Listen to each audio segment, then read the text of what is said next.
सर्वसामान्यांच्या हक्काचा आवाज जागर जनस्थान।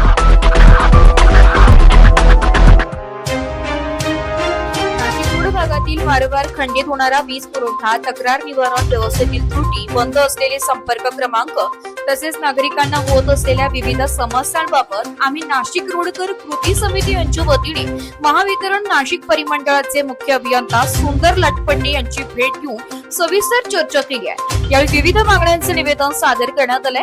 पहिल्याच पावसात नाशिक व नाशिक रोड परिसरातील अनेक भागांमध्ये दिवसभर वीज पुरवठा खंडित राहिल्यामुळे नागरिक, व्यापारी, विद्यार्थी, उद्योजक तसेच ज्येष्ठ नागरिकांना मोठ्या मनस्तापाला सामोरे जावे लागले।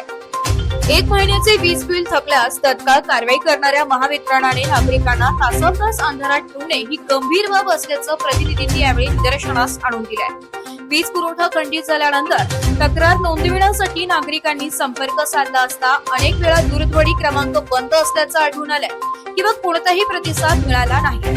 त्यामुळे ग्राहक वर्गामध्ये प्रचंड असंतोष निर्माण झाला असून तक्रार निवारणासाठी सक्षम व 24 तास कॉल सेंटर उभारण्याची मागणीही यावेळी करण्यात आली। निवेदनामध्ये पावसाळ्यापूर्वी वीज यंत्रणेची देखभाल, दोषग्रस्त उपकरणांची दुरुस्ती, वारंवार बिघाड होणाऱ्या भागांवर कायमस्वरूपी उपाययोजना, वीज पुरवठा खंडित झाल्यास तत्काळ माहिती देण्यासाठी प्रभावी यंत्रणा तसेच सुरळीत खंडित वीज पुरवठा सुनिश्चित करण्याची मागणी करण्यात आली आहे। यावेळी मुख्य अभियंता सुंदर लटपटे यांनी समस्यांची दखल घेत आवश्यक ती कार्यवाही करण्याचे आश्वासन दिले। मात्र परिस्थिती तातडीने सुधारणा झाली नाही, सुरळीत वीज पुरवठा उपलब्ध झाला नाही आणि नागरिकांच्या तक्रारींचे प्रभावी निराकरण झाले नाही तर नाशिक रोडकरांच्या वतीने व्यापक जन आंदोलन उभारण्यात येईल असा इशारा देण्यात आलाय। तेवढ्यासाठी माजी नगरसेवक सूर्यकांत अप्पा लवटे, राष्ट्रवादी काँग्रेस नाशिक रोड अध्यक्ष मनोहर कोरडे, मनसे नाशिक रोड अध्यक्ष गोकुळ नागरी, शिवसेना शिंदेगड उपजिल्हा प्रमुख नितीन चिडे यांच्यासह नितीन खरजूल, श्याम गोहाड, बंटी कोथरे, सुनील सोनवणे, किरण डहाळे, दिगंबर डबे, दत्ता कोटमुळे, सुनील पाटोळे, अंबादास औशिकर, किरण राक्षे, कैलास आल्हाट, अमर जमघडे, वसंतराव बाळदे, प्रशांत बारगळ, संजय हंडुरे, राज डबे, शेखर पवार, संदीप डुमरे आणि सुदाम खुटे आदी जण उपस्थित होते।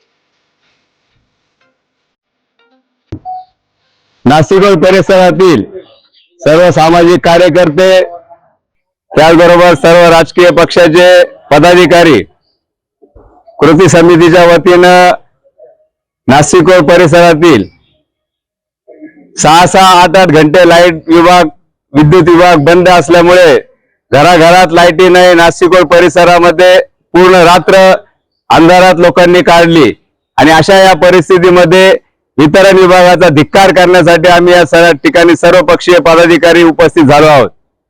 नाशिक भागामध्ये अनेक वर्षापासून पावसाळा आला की लाईटी जाता, वारा आला की लाईट जाते। शहरामध्ये अनेक ठिकाणी खड्डे करून ठेवलेले आहेत, त्या खड्ड्यांमुळे अंधार असल्यामुळे लोक अपघात होतात। विद्युत विभागाच्या या भोंगळ कारभारामुळे लोकांना अपघाताला सामोरे जावं लागतं। अशा या विद्युत विभागाचा आम्ही धिक्कार करण्यासाठी, निषेध करण्यासाठी या ठिकाणी आलो आहोत।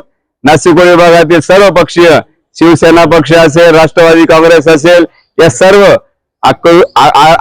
कृती समितीच्या वतीने आम्ही धिक्कार करून या परिसरातील शिवजन्मोत्सव समिती असेल, नवनाथ ग्रुप असेल, या सर्वांच्या वतीनं MSEBचा, महाराष्ट्र राज्य विद्युत विभागाचा धिक्कार करून यापुढे विद्युत विभागातून आम्हाला सहकार्य झालं नाही किंवा वादळ वाऱ्याच्या दिवसामध्ये जर लाईटी गेल्या, अनेक तास लाईटी गेल्या, तर पुढच्या काळामध्ये मोठ्या प्रकारचं आंदोलन केल्याशिवाय आम्ही राहणार नाही, असं या विभागाचा धिक्कार करून आम्ही सर्व नागरिकांच्या वतीनं संताप व्यक्त करत आहोत।